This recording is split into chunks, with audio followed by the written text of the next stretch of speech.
Namaskar students, welcome to online classes of St. Angel's Public School. As you know, we are working from home for you. This is chapter number 3, metals and non-metals of 10th class. Last video में हमने thermite reaction study किया था. Thermite reaction को study किया था. Thermite reaction क्या होती है? जब हम Fe2O3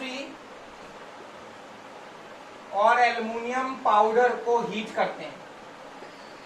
जब हम Fe2O3 और एल्युमिनियम पाउडर को हीट करते हैं तो एल्युमिनियम क्या करता है? एक्ट एज रिड्यूसिंग एजेंट और क्या करता है? Fe2O3 को रिड्यूस कर देता है. तो हमको मिलता है आयरन प्लस Al2O3. और बहुत हीट निकलती है. इस हीट की वजह से हमें जो आयरन मिलता है वो किस फॉर्म में मिलता है? मॉल्टन फॉर्म में मिलता है, पिघला हुआ मिलता है. तो अब हम बात करेंगे कि इस थर्मिट रिएक्शन का यूज क्या है. Use of thermite reaction. तो थर्मिट रिएक्शन का यूज जो है वो किया जाता है थर्मिट वेल्डिंग में. थर्मिट रिएक्शन का जो यूज है वो यूज किया जाता है थर्मिट वेल्डिंग में. ये जो मॉल्टन iron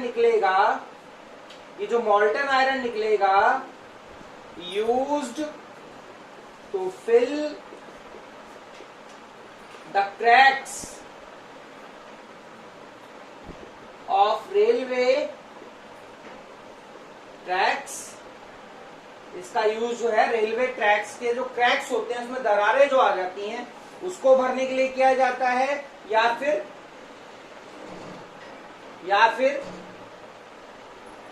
used to fill cracks of heavy machinery parts. ठीक है, आपके पास कोई बड़ी मशीन है, उसमें कोई उसके किसी पार्ट में दरार आ गई है तो इस पिघले हुए लोहे की हेल्प से उसको भरा जा सकता है.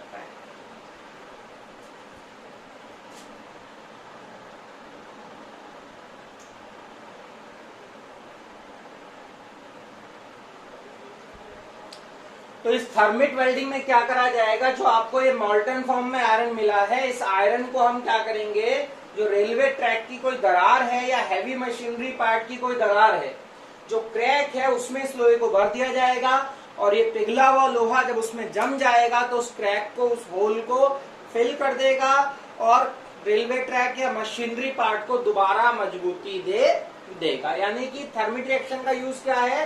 थर्मिट वेल्डिंग में इसका यूज किया जाता है.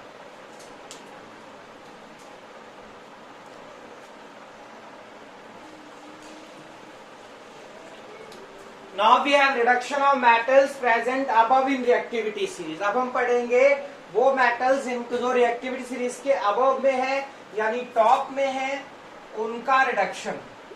तो जो metals present at the top of reactivity series, they are highly reactive.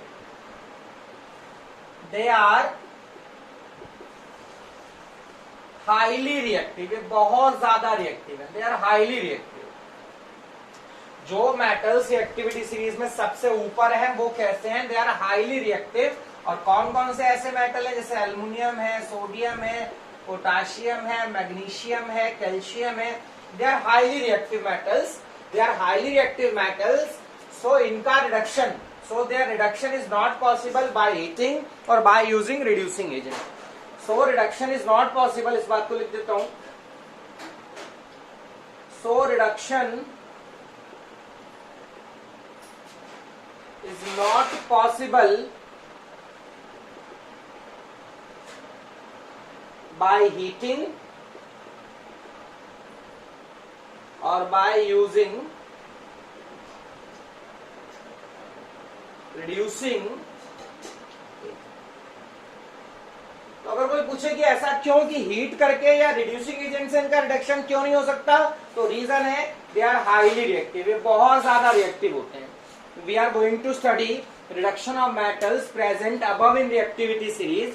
हम लोग पढ़ने जा रहे हैं कि जो मेटल रिएक्टिविटी सीरीज में सबसे ऊपर है उनका रिडक्शन कैसे किया जाएगा. अब क्योंकि वो वाले मेटल जो है दे आर हाईली रिएक्टिव, ये बहुत ज्यादा रिएक्टिव होते हैं, अब क्योंकि बहुत ज्यादा रिएक्टिव है तो इस कारण से इनका रिडक्शन हीट करके या रिड्यूसिंग एजेंट की हेल्प से नहीं हो सकता है।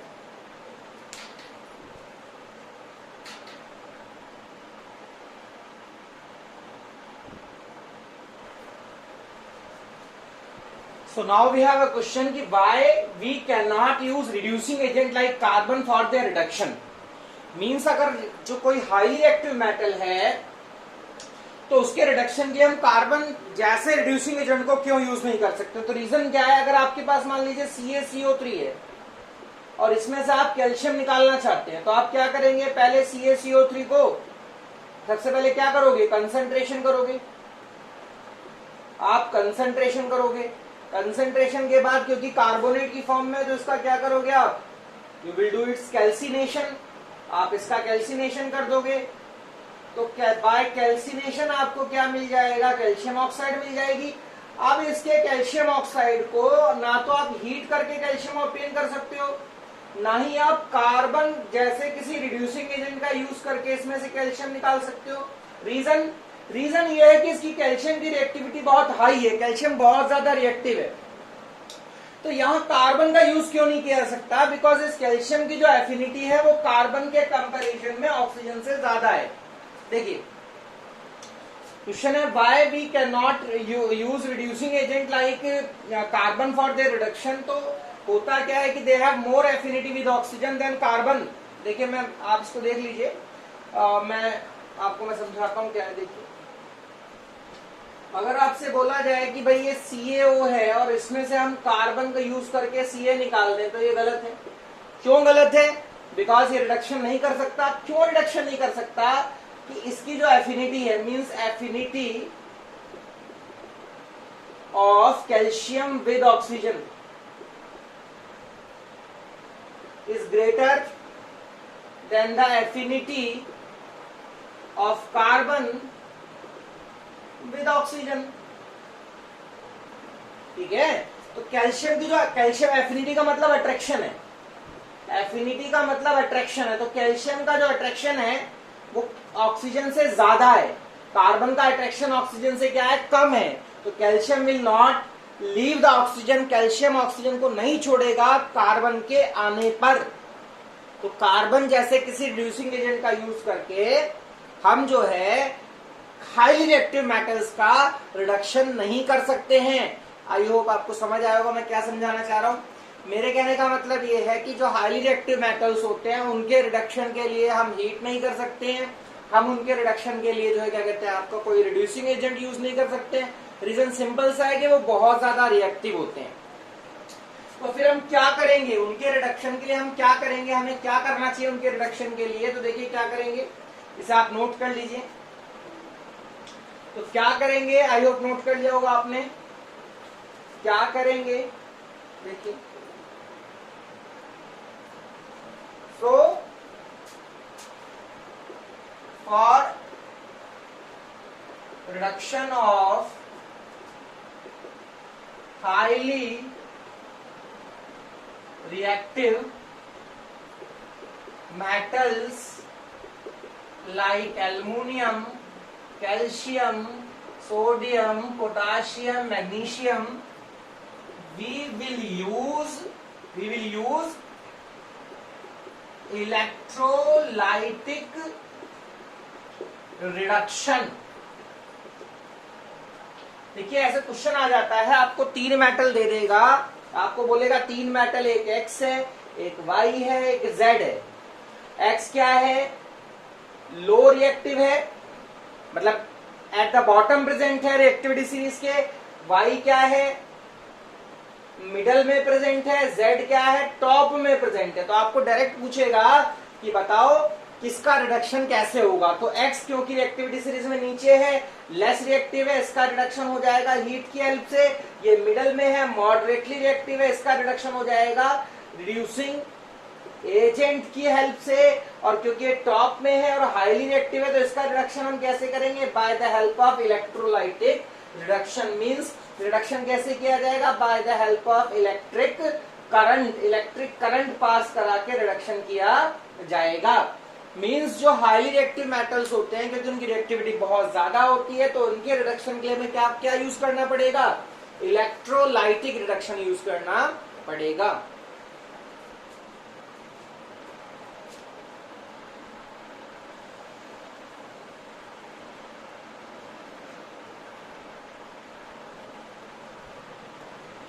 Let we have bauxite Al2O3 2H2O, ore of aluminium है बॉक्साइट, एल्युमिनियम का ओर है, फार्मूला है Al2O3 2H2O।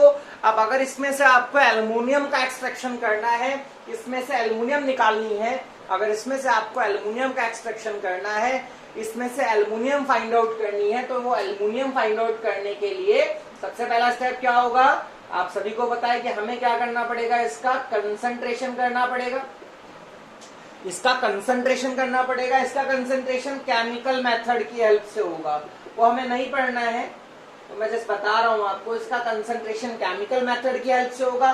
कंसंट्रेशन करने के बाद दूसरा स्टेप क्या आएगा, अब क्योंकि कंसंट्रेशन करने के बाद ये कन्वर्ट हो जाएगा किसमें, it will convert into Al2O3। Concentration जब आप इसका कर दोगे तो Al2O3 में कन्वर्ट हो जाएगा, इसे बोला जाएगा एल्यूमिना। तो अब इस एल्यूमिना का सेकंड स्टेप में क्या करना है, हमको रिडक्शन करना है इसका, क्योंकि अब ये मेटल जो है वो रिएक्टिविटी सीरीज के टॉप में है, क्योंकि aluminium present at the top of reactivity series, top of reactivity series, aluminium जो है वो रिएक्टिविटी सीरीज के टॉप में है। टॉप में होने की वजह से क्या है, ये हाईली रिएक्टिव है। अब क्योंकि ये हाईली रिएक्टिव है तो कौन से मेथड का यूज किया जाएगा, तो मेथड यूज किया जाएगा what method, electrolytic reduction, electrolytic reduction किया जाएगा। अब ये इलेक्ट्रोलाइटिक रिडक्शन क्या होता है, कैसे किया जाएगा, मैं थोड़ा सा आपको बता देता हूं।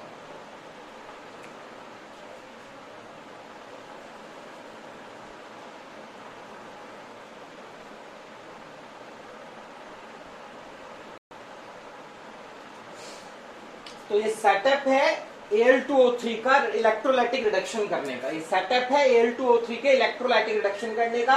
हम एक टैंक लेंगे, इस टैंक में ये किनारियां जो हैं, इस टैंक की जो किनारियां हैं ये बनाएंगी ग्रेफाइट लाइनिंग।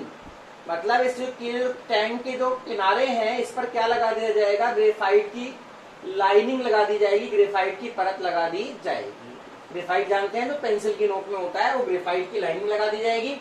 और ये तीन मतलब ये रॉड्स लगाई जाएंगी ग्रेफाइट की, ये बैटरी के पॉजिटिव एंड में कनेक्ट होंगी, ये बैटरी के नेगेटिव एंड में कनेक्ट होंगी, और ये रॉड्स काम करेंगी एनोड का, और ये वाली जो लाइनिंग है ये काम करेगी कैथोड का। नेगेटिव कैथोड होता है, पॉजिटिव एनोड होता है। Al2O3 यानी एल्यूमिना के साथ हम डालेंगे क्रायोलाइट, क्रायोलाइट, इसका नाम क्रायोलाइट है, और डालेंगे फ्लोरोस्पर, ठीक है, ये डालेंगे। जैसे ये दोनों को डालेंगे और मिक्सचर हम डालेंगे, उसके बाद इलेक्ट्रिक करंट पास करेंगे, इलेक्ट्रिक करंट पास करते ही इलेक्ट्रोलाइटिक रिडक्शन हो जाएगा, इलेक्ट्रिक करंट पास करते ही इलेक्ट्रोलाइटिक रिडक्शन हो जाएगा। अब इलेक्ट्रोलाइटिक रिडक्शन होगा तो यहां पर हमारी क्या बन जाएगा, यहां पर जो है हमें लिक्विड एल्यूमिनियम, एल्यूमिनियम हमको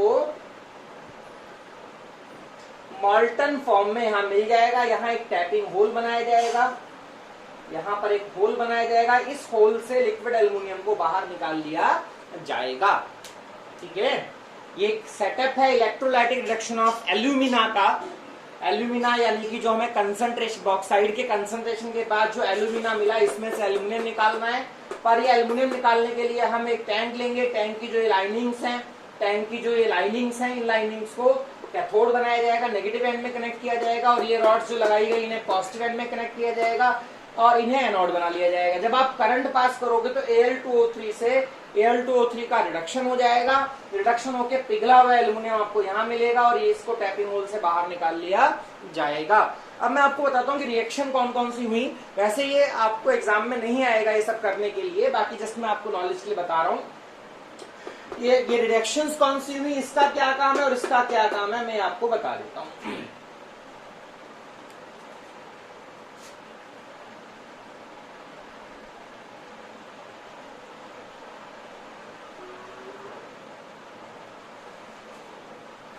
तो देखिए NaAlF6 यानी क्रायोलाइट क्या करता है, Al2O3 के साथ मिलकर उसकी करंट पास करने की ताकत को बढ़ा देता है। Increase electrical conductivity.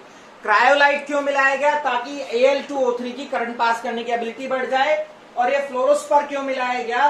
क्योंकि Al2O3 का जो मेल्टिंग पॉइंट है वो बहुत ज्यादा होता है, तो अगर जितना मेल्टिंग पॉइंट ज्यादा होगा उतना ही ज्यादा करंट फिर हमें क्या करना पड़ेगा? पास करना पड़ेगा। तो कम करंट पास करना पड़े, cost of production of aluminium decrease हो जाए, इसी कारण से हम लोग CaF2 मिला देंगे। ये CaF2 क्या करेगा? Lowers the melting point of Al2O3 below 700 degree Celsius. NaAlF6 यानी क्रायोलाइट का क्यों मिलाया गया? ताकि करंट पास करने की एबिलिटी बढ़ जाए। CaF2 क्यों मिलाया गया? ताकि जो इलेक्ट्रिकल जो उसका Al2O3 का जो मेल्टिंग पॉइंट है वो कम हो जाए। कितना कम हो जाए? 700 डिग्री सेल्सियस से भी कम हो जाए। और मेल्टिंग पॉइंट कम करने से क्या बेनिफिट होगा? मेल्टिंग पॉइंट कम करने से बेनिफिट ये होगा कि हमें कम करंट पास करना पड़ेगा, कम एनर्जी देनी पड़ेगी और एल्यूमिनियम के प्रोडक्शन की कॉस्ट क्या करेगी? डिक्रीज हो जाएगी।